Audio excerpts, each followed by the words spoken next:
Monsieur le Président, et quand je dis Monsieur le Président, c'est le Président que j'ai eu à honorer dans le couloir du tribunal de première instance d'Abidjan. Merci. Deuxièmement, Monsieur le Président, Président de la Commission électorale indépendante, je voudrais vous remercier des mots aimables que vous avez tenus à mon endroit à l'entame de vos propos. Je vous suis très reconnaissant. Je sais qu'à toute occasion que vous m'avez rencontré, la courtoisie, la fraternité et toutes ces bonnes vertus se sont dégagées des propos que vous avez tenus à mon endroit. Et je vous assure aussi que c'est réciproque. Bien.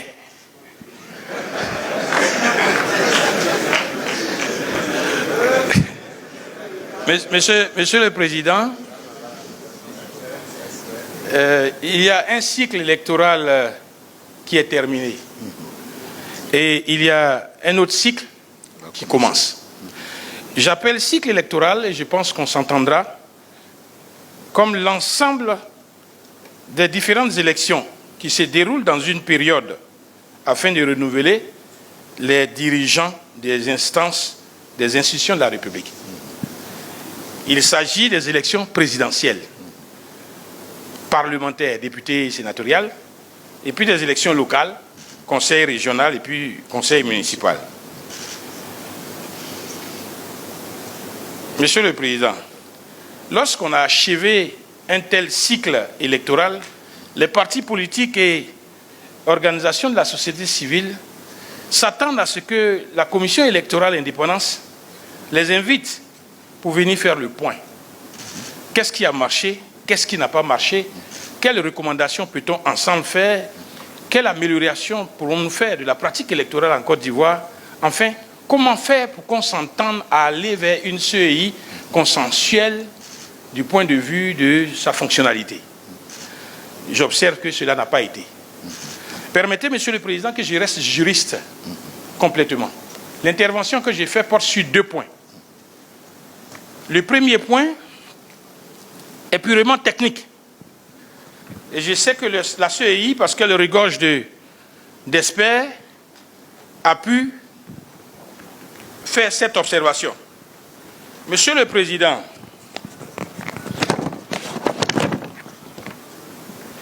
l'article 6 du Code électoral ivoirien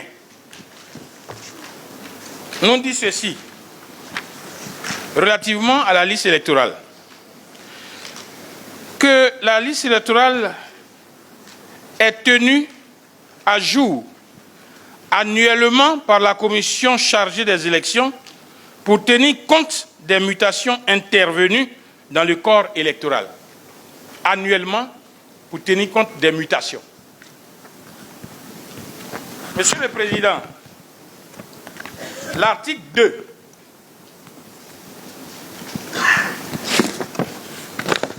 bien, l'article 2 de la loi qui fonde la composition, l'organisation de la CEI, après toutes les modifications, dit dans son article 2, un de ses tirés cinquièmement, la mise à jour annuelle de la liste électorale.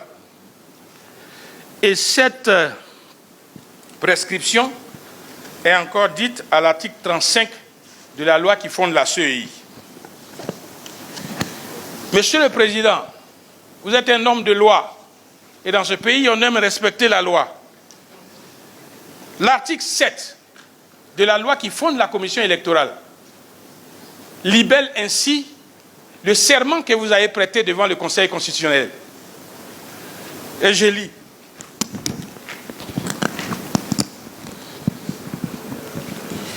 Je m'engage à bien et fidèlement remplir ma fonction, à l'exercer en toute indépendance et en toute impartialité, dans le respect de la Constitution et du Code électoral, et à garder le secret des délibérations des votes, même après la cessation de mes fonctions.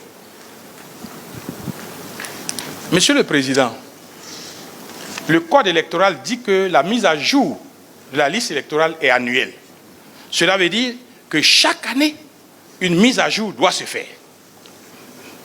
La loi qui vous fonde vous dit que c'est annuel. Et vous prêtez serment devant le Conseil constitutionnel pour dire « je respecterai cette loi ». Et je félicite le président de la République parce que dans le décret de cette année, il précise que la révision de la liste électorale qui va commencer n'est que la révision pour l'année 2024.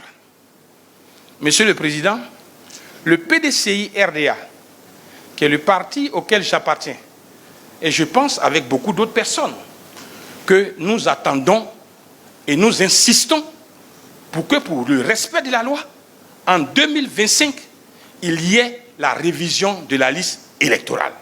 Cela veut dire que la disposition que vous voulez d'expliquer pour le mineur qui s'inscrit aujourd'hui, à charge pour lui d'être majeur en mars 2025, n'est pas nécessaire, puisqu'il peut s'inscrire en mars 2025 à la révision de la liste électorale de 2025. Et nous, ce combat-là, nous allons donner du prix à ce qu'il soit gagné, parce que c'est un combat qui est fondé sur la légalité que vous représentez. Si on ne respecte pas la loi, permettez-moi de craindre que pour les éléments factuels, je ne puisse pas avoir confiance à la CEI. Donc nous vous invitons à faire le nécessaire avec la Commission électorale centrale pour que la révision de la liste électorale de 2025 soit programmée. Si tant est que le besoin et le souci pour chacun, c'est qu'il y ait 4 500 000 électeurs sur la liste électorale en plus, permettez que l'année prochaine, en 2025, il y ait, en se fondant sur la loi, essentiellement sur la loi. Ce n'est pas une requête pendant que je suis couché, c'est en me fondant sur la loi pour que cela soit. Le deuxième élément, Monsieur le Président, et je vais aller très vite, c'est le fonctionnement des CEL, le fonctionnement des commissions électorales locales. C'est la plaie de la commission électorale indépendante. Ce n'est même pas moi qui le dis, Monsieur le Président. Il n'y a pas longtemps, moins d'une centaine de membres des commissions locales ont été radiés par vous, par la commission centrale, pour partialité, pour non-loyauté, pour ceci, c'est des comportements qui ne coïncident pas avec la partialité et l'indépendance qui doit caractériser la commission électorale. Mais Monsieur le Président, vous en chasserez, en radier 1000. Les 1000 qui viendront avec à cœur la possibilité, la recherche de possibilités de servir leur parti afin que leur candidat gagne. Alors, qu'est-ce qu'il faut faire, Monsieur le Président? Il faut enlever les poches de fonctionnalité au niveau de la commission électorale locale qui permettent d'avoir la tendance à la partialité. Il n'est pas normal, et nous nous combattrons pour ça, que les présidents des CEL distribuent le reliquat des cartes d'électeurs. Il n'en est pas question. Merci, professeur, d'aller à la chute. Il y a deux chutes. Oui, non. La deuxième question, c'était la dernière. Merci, s'il vous plaît, d'aller à la chute. La responsabilité des compilations par les présidents des bureaux de vote. Il n'en est plus question. La dernière, Monsieur le Président, les présidents de comités de vote ne doivent pas recenser le personnel des bureaux de vote. Lorsque le préfet prend la réquisition pour prendre le personnel fonctionnaire d'une région, vos présidents de commission électorale, tous membres du RHDP parce qu'ils ont été élus avec l'assentiment des partis fantoches et des préfets, viennent après vous dire on a appelé celui-là, il ne vient pas. Et 95% de la liste est une liste qui vient du RHDP avec tous leurs militants qui viennent remplir les bureaux de vote. Ces éléments-là, Monsieur le Président, nous insisterons pour que nous puissions les extirper du fonctionnement de la CEI. Mais Monsieur le Président, j'insiste que nous devons respecter la loi en prévoyant une deuxième révision des listes électorales pour l'année 2025, telle que prévue par l'ensemble des dispositions légales. Merci. Merci à tous les intervenants. Monsieur le Président, nous avons donc l'économie de cette première liste avec les 5 premiers intervenants. J'ai eu l'impression de me trouver au tribunal. où fraternellement nous avons croisé le fer, mon cher aîné. Bien. Alors concernant mon très cher et grand frère Maître Blessy, il dit nous n'avons pas fait de point. Bon, je ne sais pas si on n'a pas fait de point, mais à chaque opération, quand nous finissons, nous faisons nous-mêmes le point. Et ensuite, nous publions ce point aux partis politiques, à la suite d'un séminaire que nous faisons. Et nous rendons compte du contenu de notre séminaire aux partis politiques. Et c'est fort de cela que certains partis politiques, à la suite de nos interventions, ont décidé de nous saisir pour faire état des difficultés qu'ils rencontraient sur la liste électorale. Je voudrais donc vous lire le résultat de nos rencontres avec ces partis politiques. Alors, en son temps, le PDCI, le PPACI ont soulevé beaucoup d'irrégularités sur la liste électorale. Moi, j'ai bien apprécié et j'ai félicité ces partis politiques. Et ces partis politiques nous ont saisis. Nous voulons avoir des réponses à ces préoccupations. Automatiquement, nous avons mis nos services en branle pour trouver les différentes solutions. Ils ont posé le problème des centenaires. Ils ont posé le problème des personnes ayant plusieurs filiations. Ils ont posé le problème des personnes décédées qu'on trouvait sur la liste électorale, et ainsi de suite. Alors, voilà ce qui en est sorti. Nous, on a cru qu'au sortir de cette rencontre, les partis politiques allaient donner les informations à leurs militants, mais je pense que ça n'a pas été fait, et voilà ce qui en est sorti. Donc, quand ils ont posé ces préoccupations, nous avons fait un travail en amont, et nous les avons reçus dans cette salle ici. Les personnes qui étaient présentes, les partis politiques qui étaient présents sont les suivants. Ils étaient au nombre de 10 partis politiques.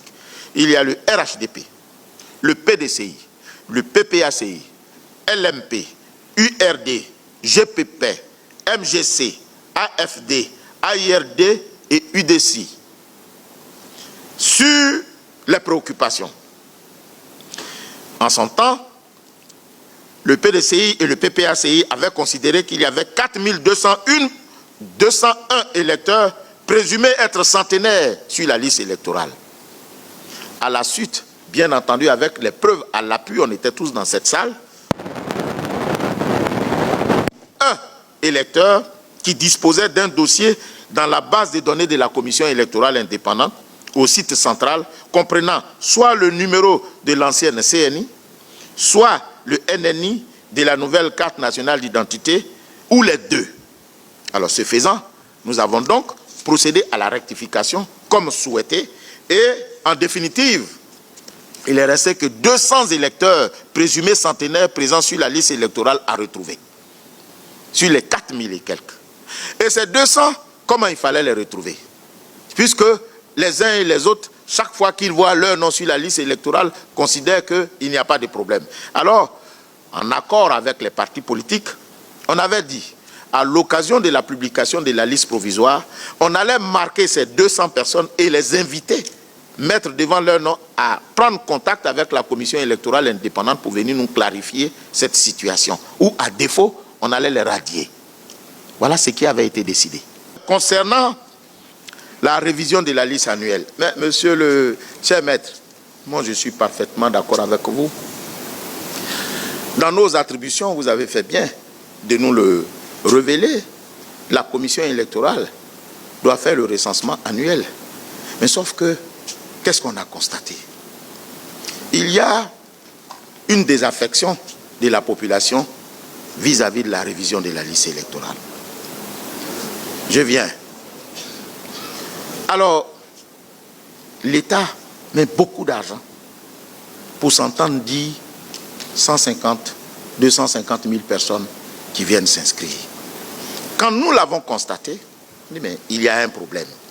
Comment rentabiliser cet argent que nous dépensons pour amener nos parents à venir s'inscrire sur la liste électorale?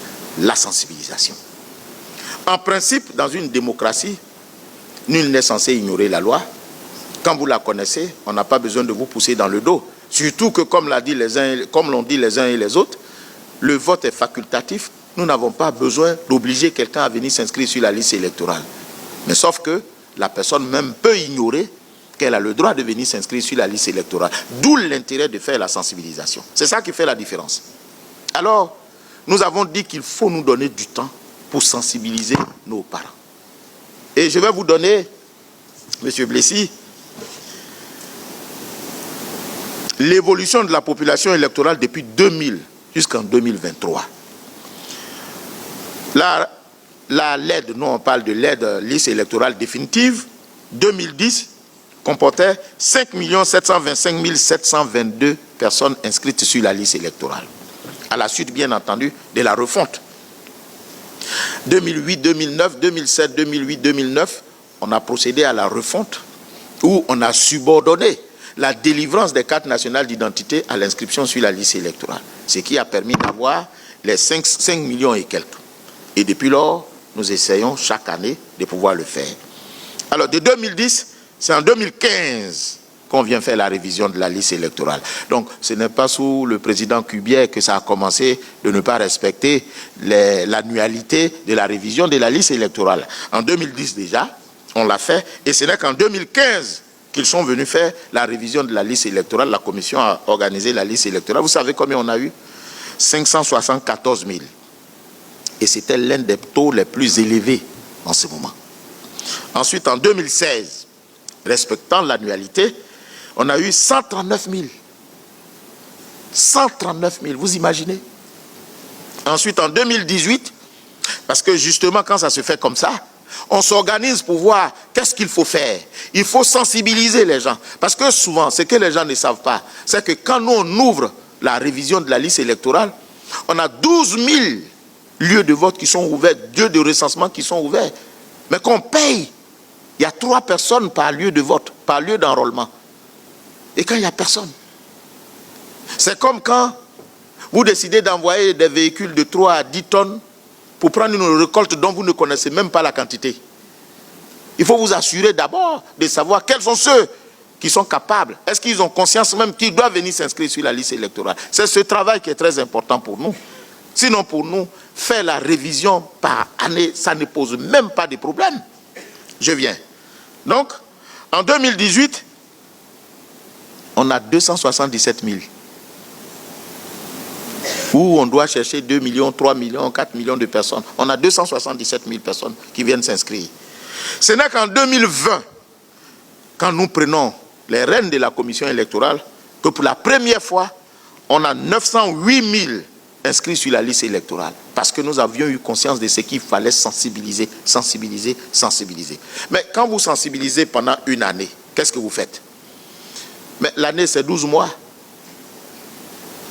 Quand on décide de faire la révision de la liste électorale en mai, juin, les partis politiques disent il faut reculer un peu parce que nous devons sensibiliser la population.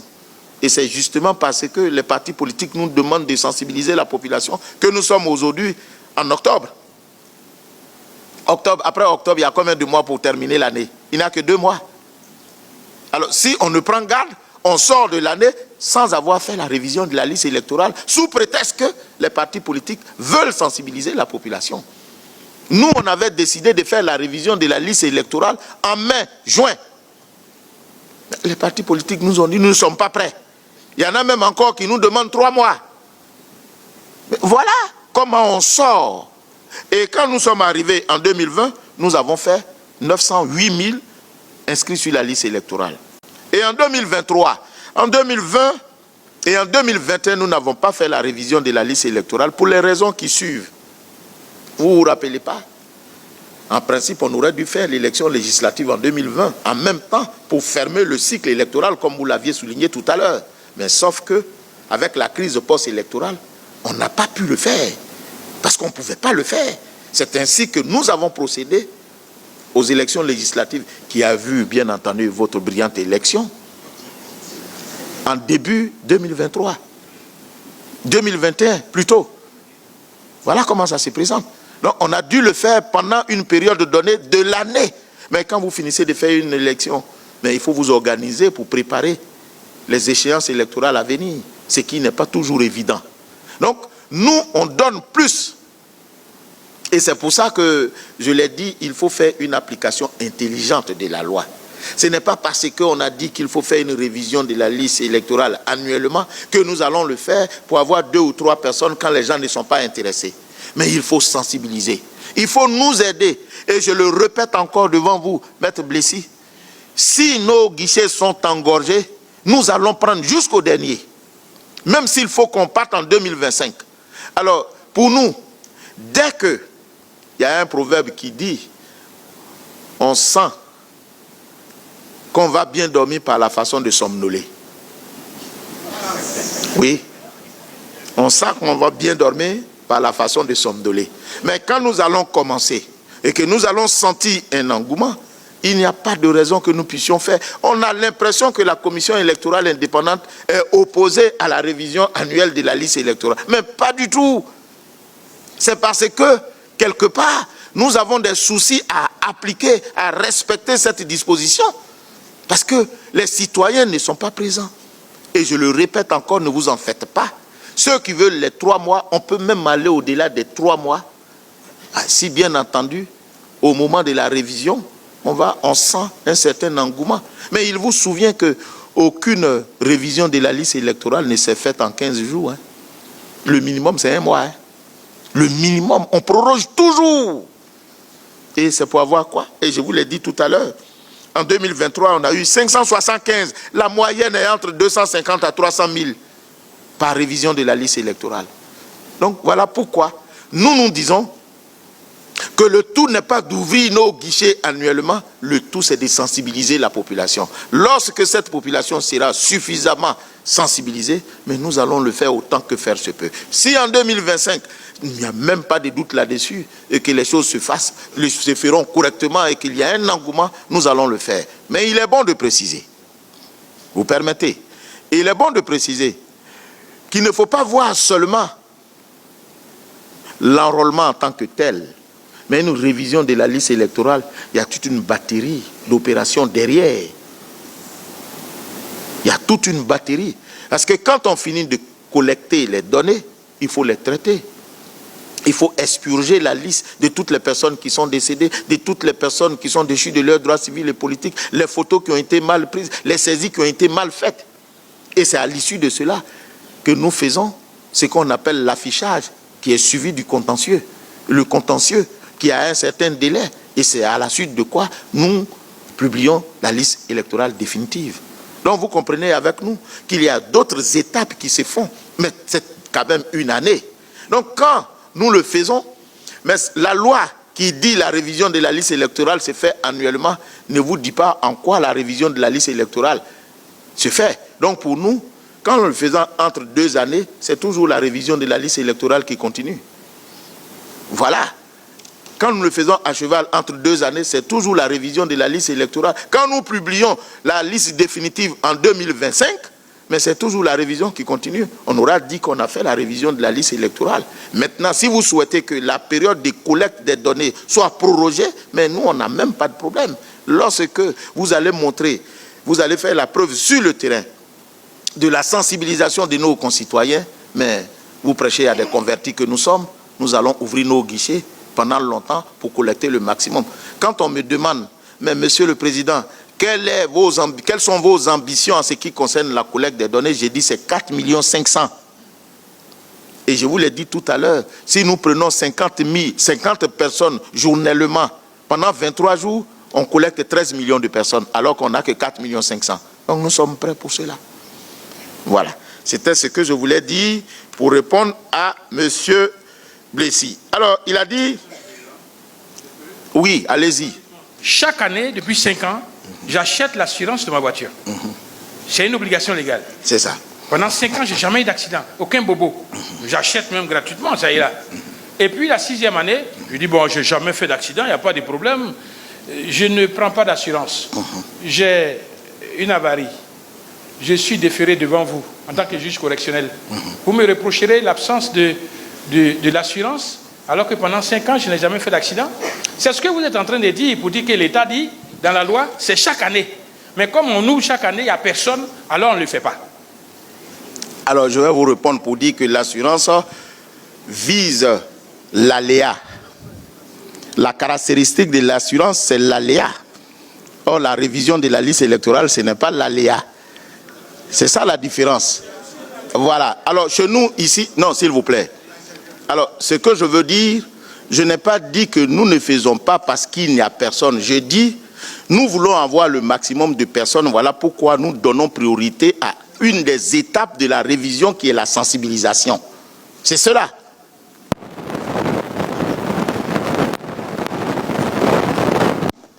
Nous ferons la révision de la liste électorale, mais quand nous attendons 4 millions de personnes et ces 250 000 personnes qu'on a, on se pose la question de savoir qu'est-ce qui n'a pas marché. Et si on constate que c'est la sensibilisation qui a fait défaut, nous donnons plus la priorité à la sensibilisation. C'est tout l'intérêt de nos propos. Mais sinon, je n'ai pas dit qu'il fallait renoncer. Quoique le lien entre l'assurance et puis la révision de la liste électorale est quand même bien tracé parce que l'assurance se caractérise par l'aléa. Ça va arriver. On espère que ça n'arrive pas. C'est ça l'assurance. Alors que dans notre cas d'espèce, nous souhaitons que ça arrive, qu'il y ait des citoyens. Mais comment on fait pour que ça arrive? On sensibilise. C'est ça la différence. Maître Blessy Jean Chrysostome a adressé une question à Coulibaly Kuibière. Une question digne de ce nom. Et vous avez tous suivi cette vidéo que je vous ai présentée ici. Parce que oui, Coulibaly Kuibière doit nous expliquer comment quelqu'un qui jure de respecter la Constitution ne respecte pas la Constitution quand il l'a attrapé de manière flagrante. Il l'a attrapé à quoi? Il dit qu'il doit avoir la révision de la liste électorale chaque année. C'est ce que dit la Constitution. Alassane Ouattara lui-même, dans sa dernière sortie, a dit que la révision électorale de cette année est juste pour 2024. Ça veut dire que lui-même, Ouattara, c'est que selon la loi, elle doit avoir lieu tous les ans. Et lui qui a dit qu'il jure de respecter la Constitution et la loi, c'est lui qui ne fait pas la révision tous les ans. Quand il l'a fait en 2015, il revient la faire en 2017, ensuite il la fera en 2020, et puis il ira la faire en 2022, pour revenir la faire en 2024. Il saute des années. Si vous avez donc une personne comme ça, qui est censée représenter la loi, faire à ce que tout le monde respecte la loi, mais que celle-ci elle-même est celle qui refuse de respecter la loi, qu'est-ce que vous devrez faire? Vous ne pouvez pas avoir confiance en elle.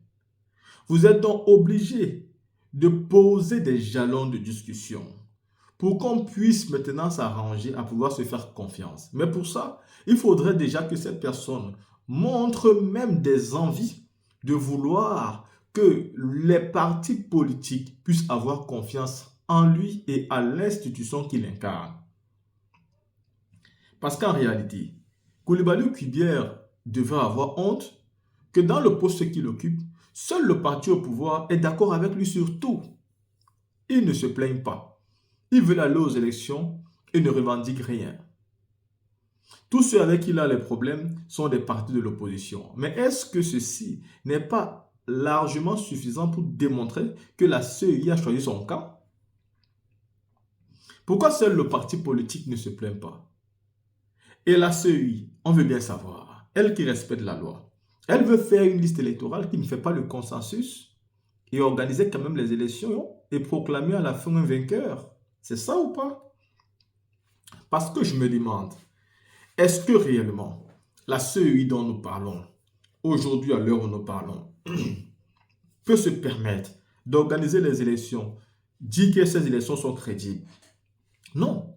Parce que vos élections ne peuvent même pas être crédibles si la liste électorale ne fait déjà pas le consensus. Et pourtant, à l'heure où nous parlons, la liste électorale ne fait pas le consensus. Et d'ailleurs, quand je parle de consensus, c'est même trop dit. La liste électorale arrange un seul camp. Je dis bien un seul camp, c'est le camp du RHDP. Tous les partis politiques, je dis bien tous les partis politiques, sans aucune exception, ont des reproches et des remarques à faire à la CEI. Je pense que c'est largement suffisant pour que ce président comprenne les problèmes de l'opposition et essaye de les régler.